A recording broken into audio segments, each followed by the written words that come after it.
أعوذ بالله من الشيطان الرجيم. بسم الله الرحمن الرحيم. أعوذ بالله من الشيطان الرجيم. بسم الله الرحمن الرحيم. وَإِذْ قَتَلْتُمْ نَفْسًا فَادَّارَأْتُمْ فِيهَا وَاللَّهُ مُخْرِجٌ مَا كُنتُمْ تَكْتُمُونَ فَقُلْنَا اضْرِبُوهُ بِبَعْضِهَا كَذَلِكَ يُحْيِي اللَّهُ الْمَوْتَى وَيُرِيكُمْ آيَاتِهِ لَعَلَّكُمْ تَعْقِلُونَ ثُمَّ قَسَتْ قُلُوبُكُمْ مِنْ بَعْدِ ذَلِكَ فَهِيَ كَالْحِجَارَةِ أَوْ أَشَدُّ قَسْوَةً وَإِنَّ مِنَ الْحِجَارَةِ لَمَا يَتَفَجَّرُ مِنْهُ الْأَنْهَارُ وَإِنَّ مِنْهَا لَمَا يَشَّقَّقُ فَيَخْرُجُ مِنْهُ الْمَاءُ وَإِنَّ مِنْهَا لَمَا يَهْبِطُ مِنْ خَشْيَةِ اللَّهِ وَمَا اللَّهُ بِغَافِلٍ عَمَّا تَعْمَلُونَ.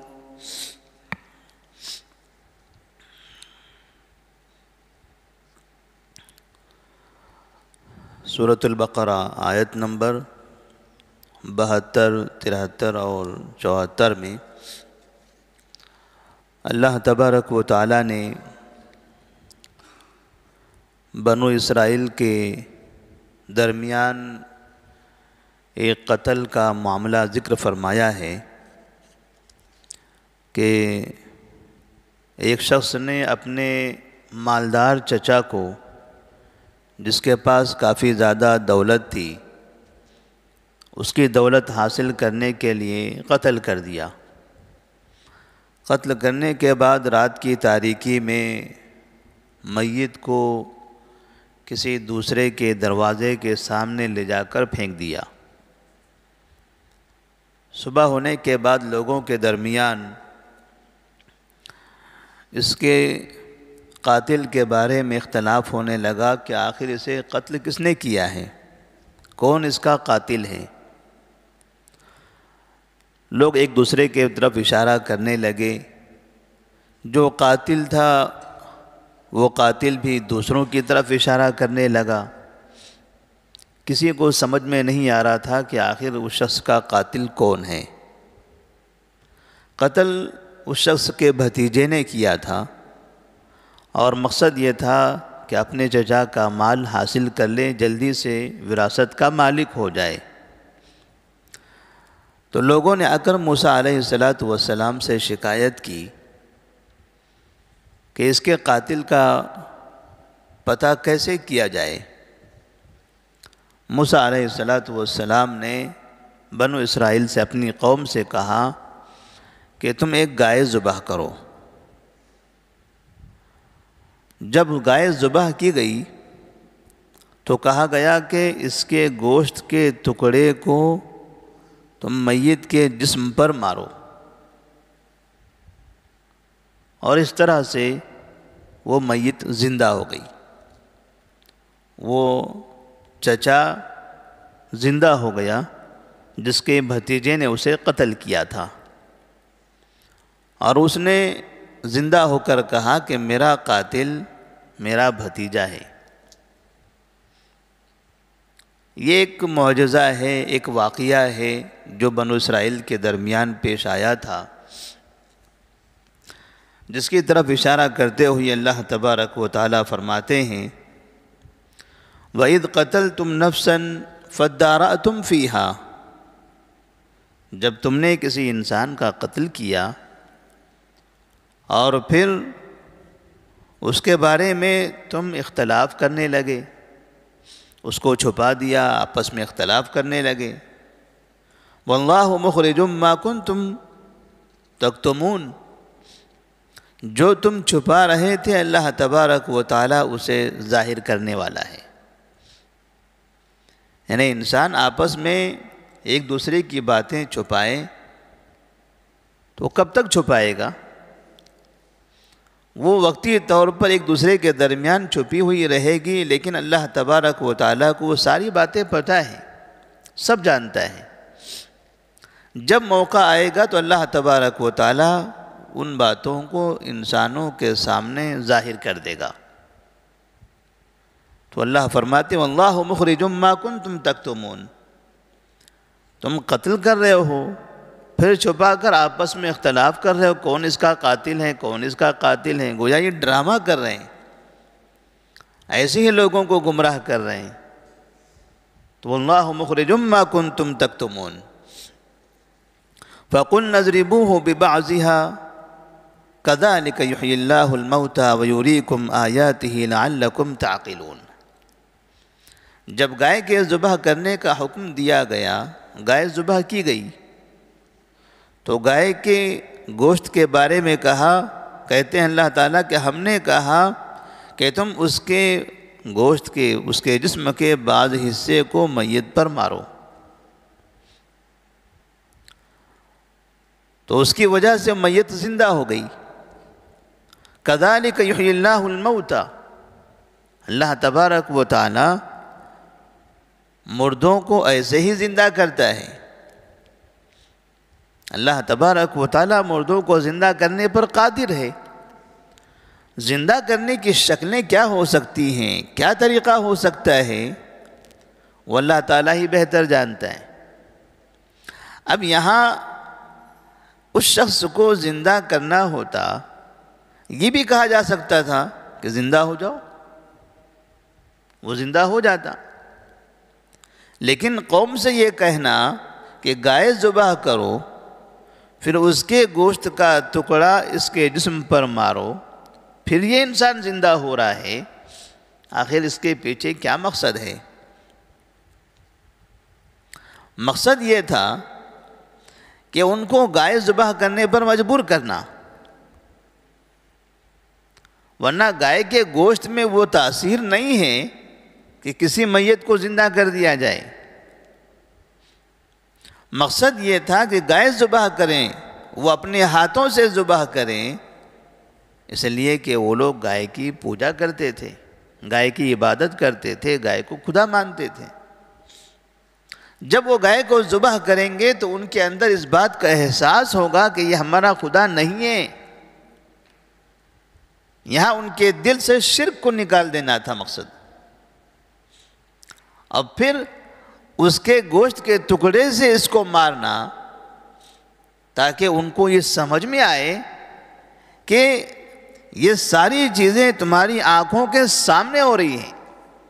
یعنی ایسا نہیں کہ آپ گھروں میں سو رہے ہیں، رات کی تاریکی میں اچانک یہ مردہ زندہ ہو کر کھڑا ہو گیا. آپ جا کر گوشت کا ٹکڑا مار رہے ہو، سامنے وہ آپ کی آنکھیں کھول رہا ہے. یعنی مردہ بھی آپ نے اپنی آنکھوں سے دیکھا اور زندہ ہوتے ہوئے بھی آپ نے اپنی آنکھوں سے دیکھا ہے. اور پھر یہ بھی بتا دینا کہ جس طرح سے گوشت کا ٹکڑا تم نے اس پر مار دیا، یہ زندہ ہو گیا تمہاری آنکھوں کے سامنے. اب کسی دوسرے مردے پر مار کے دکھا دو، وہاں ایسا نہیں ہو سکتا. یعنی یہ بتا دینا ہے کہ اس گوشت کے اندر وہ تاثیر نہیں ہے، نہ تمہارے مارنے میں وہ تاثیر ہے. یہ اللہ تبارک و تعالیٰ کا حکم ہے. اس طرح آپ سینکڑوں گائیں ذبح کر دو، سینکڑوں لوگوں کو اس طرح سے مارو، کہیں پر بھی کوئی بھی انسان تو کیا مکھی بھی زندہ نہیں ہوگی. كَذَلِكَ يُحْيِي اللَّهُ الْمَوْتَى. اللہ تبارک و تعالیٰ مردوں کو زندہ کرتا ہے. وَيُرِيكُمْ آيَاتِهِ لَعَلَّكُمْ تَعْقِلُونَ. اور وہ تمہیں اپنی نشانیاں بتاتا ہے تاکہ تم کم سے کم دماغ کا استعمال تو کرو، سوچو سمجھو کہ اللہ تبارک و تعالیٰ کی ایک حقیقت ہے، یہ دنیا کی ایک حقیقت ہے، آخرت بھی ہے، اللہ کے پاس حساب و کتاب کے لیے جانا بھی ہے، ہر انسان کو موت کے منہ میں جانا ہے. تو جس طرح سے ایک چیز ایک تمہارے سامنے زندہ تھی، مردہ ہو گئی، پھر زندہ ہو گئی، آپ گوشت کا ٹکڑا مار کر ایک گائے کو زندہ کرتے ہو، تو کیا آپ کو مار کر دوبارہ زندہ کرنا اللہ تبارک و تعالیٰ کی قدرت میں نہیں ہے؟ کیا آپ یہ سمجھتے ہو کہ مر جاؤ گے پھر ختم ہو جاؤ گے، پھر زندہ نہیں ہوگے؟ قبر میں چلے جاؤ، بھوسا بھوسا ہو جاؤ، کل آدم ہو جاؤ، کوئی بھی حصہ محفوظ نہ رہے، پھر بھی اللہ تبارک و تعالیٰ ان کو زندہ کرنے پر قادر ہے۔ ہر انسان کو اللہ تبارک و تعالیٰ دوبارہ زندہ کرنے والا ہے۔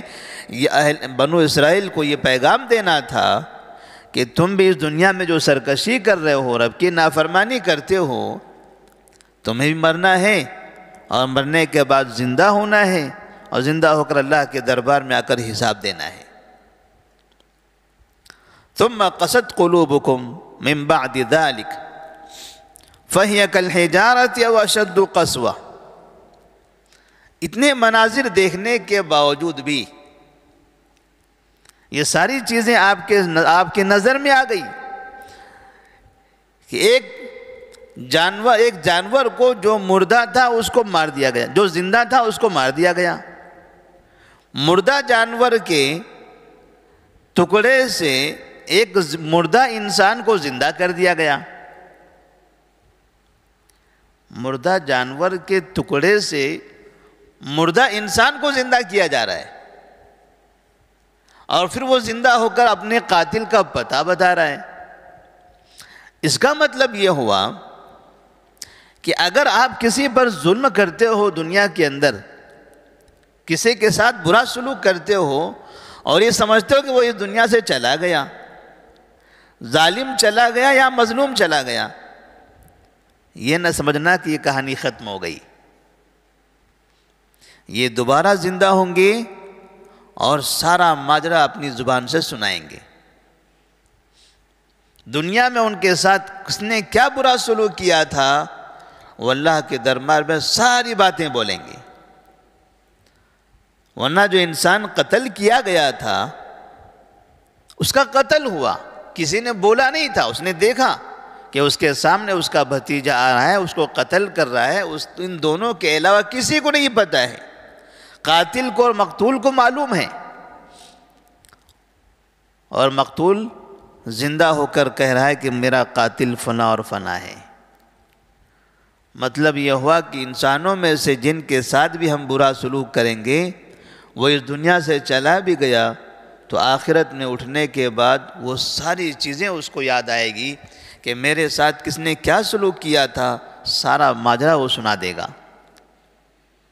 تو اس طرح سے اللہ تبارک و تعالیٰ نے یہ بھی پیغام دیا ہے کہ مرنے کے بعد انسان کے دماغ کے اندر جو چیزیں محفوظ تھی وہ ختم نہیں ہوتی ہیں، وہ چیزیں باقی رہتی ہیں، صرف جب تک کہ وہ مرا ہوا ہوتا ہے تب تک کہ وہ بند رہتی ہیں، لیکن جیسے ہی دوبارہ اس کی آنکھیں کھلتی ہیں، مرنے سے پہلے تک زندگی میں جتنی چیزیں اس کے دماغ میں تھی وہ ساری چیزیں یہاں پر آ جاتی ہیں، دوبارہ اس کو وہ ساری چیزیں یاد آتی ہیں، وہ سب بولنے لگتا ہے۔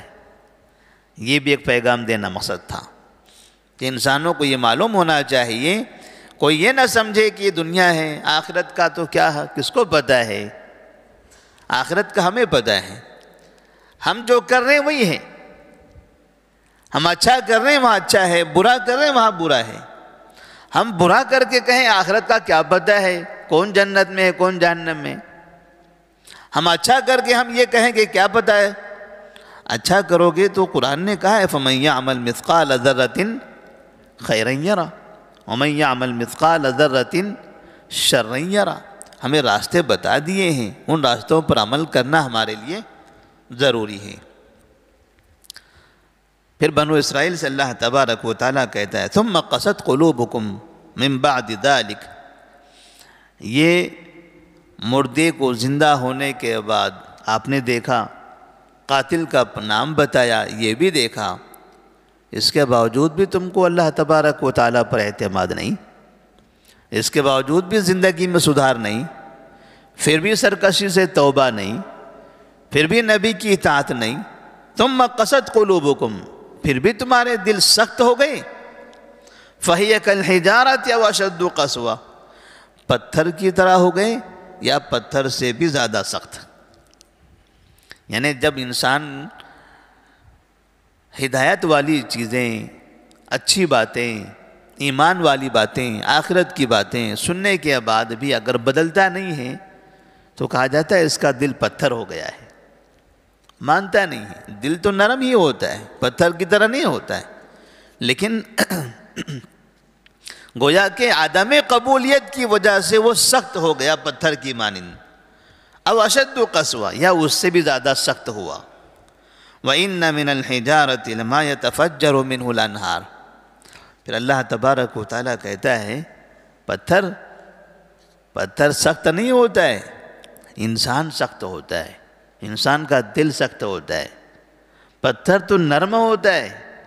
اس کی مثال دیتے ہوئے کہتا ہے وَإِنَّ مِنَ الْحِجَارَةِ لَمَا يَتَفَجَّرُ مِنْهُ الْأَنْهَارُ، کتنے پتھر ایسے ہوتے ہیں جن کے اندر سے نہریں جاری ہوتی ہیں، پتھر کے اندر سے پانی نکلتا ہے۔ وَإِنَّ مِنْهَا لَمَا يَشَّقَّقُ فَيَخْرُجُ مِنْهُ الْمَاءُ، جیسے پتھروں سے نہریں جاری ہوتی ہیں، ہم دیکھتے ہیں کنویں کے اندر کس طرح سے اطراف سے پتھر ہوتے ہیں، اندر سے پانی نکلنے لگتا ہے۔ اور کئی مرتبہ ایسا ہوتا ہے کہ بڑا سا پتھر ہوتا ہے، اسی میں سوراخ ہو جاتا ہے اور اسی سوراخ سے پانی نکلنے لگتا ہے۔ وَإِنَّ مِنْهَا لَمَا يَهْبِطُ مِنْ خَشْيَةِ اللَّهِ، اور کتنے پتھر ایسے ہیں جو اوپر سے نیچے کی طرف گرتے ہیں اللہ کے خوف سے، اللہ کے ڈر سے، اللہ تبارک و تعالیٰ کے خوف سے، اللہ کی خشیت سے پتھروں کے اندر یہ نرمی پیدا ہوتی ہے کہ ان کے اندر سے پانی نکلنے لگتا ہے، اوپر سے نیچے گرنے لگتے ہیں۔ لیکن انسان اس سے زیادہ سخت ہو جاتا ہے۔ وَاللَّهُ بِغَافِلٍ عَمَّا تَعْمَلُونَ، جو آپ کر رہے ہو اللہ تبارک و تعالیٰ اس سے غافل نہیں ہے۔ یعنی دنیا میں ہم جو بھی کام کرتے ہیں اللہ تبارک و تعالیٰ کو یہ ساری چیزیں پتہ ہیں۔ اللہ تبارک و تعالیٰ سے دعا ہے کہ اللہ تبارک و تعالیٰ ہمیں دلوں کی سختی سے محفوظ رکھے۔ اللہ تبارک و تعالیٰ ہمیں قرآن مجید کو پڑھنے اور پڑھ کر اپنے دلوں کو مطمئن کرنے کی توفیق عطا فرمائے۔ السلام علیکم ورحمۃ اللہ وبرکاتہ۔